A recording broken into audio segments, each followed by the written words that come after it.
Irresponsable, pathétique, hors sol. Face à la situation que nous connaissons et dont ils sont en partie responsables aujourd'hui, hier et avant-hier, ils continuent à accuser les autres de notre déroute, ils proposent les mêmes solutions inefficaces, ils veulent détricoter ce qui a marché sous Hollande et Macron, à savoir rendre nos entreprises compétitives face à la concurrence étrangère en allégeant les charges sociales, les impôts de production, l'IS, qu'ils qualifient de cadeaux aux entreprises, alors que cela permet de diminuer le chômage, reconquérir notre souveraineté dans de nombreux domaines, d'augmenter notre production de richesses et obtenir plus de rentrées fiscales de la part des entreprises et des contribuables grâce à des activités à fortes valeurs ajoutées, même s'il peut y avoir des trous d'air dans les rentrées fiscales occasionnés par la conjoncture internationale. Bien sûr, les résultats ne peuvent pas être obtenus en l'espace d'un quinquennat, il faut tabler sur une décennie. Ils se pavanent devant les caméras, sur les plateaux de TV pour expliquer qu'ils ne sont pas entendus, qu'ils ont la solution magique en faisant payer les plus riches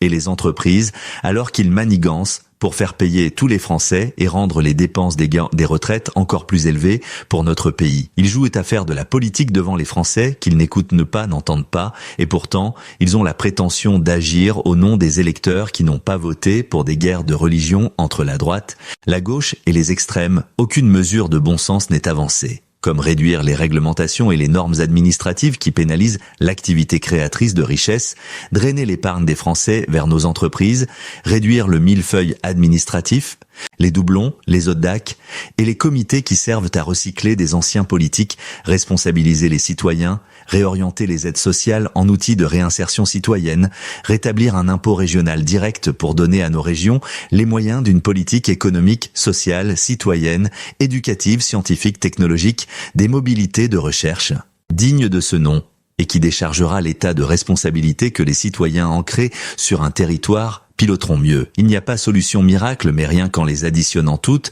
la France retrouverait une 60aine de milliards, le dynamisme en plus et un meilleur moral. La dissolution, la censure, les élections anticipées, présidentielles, législatives, sans garantie d'obtenir demain ce que nous avons pu obtenir hier, le refus de travailler collectivement sur des économies, des simplifications, des initiatives, des dosages équilibrés ne sont que des postures idéologiques sans efficacité sur le quotidien des Français et chacun des intervenants vindicatifs devrait avoir conscience que les citoyens ont une excellente mémoire. Irresponsable, pathétique, hors sol.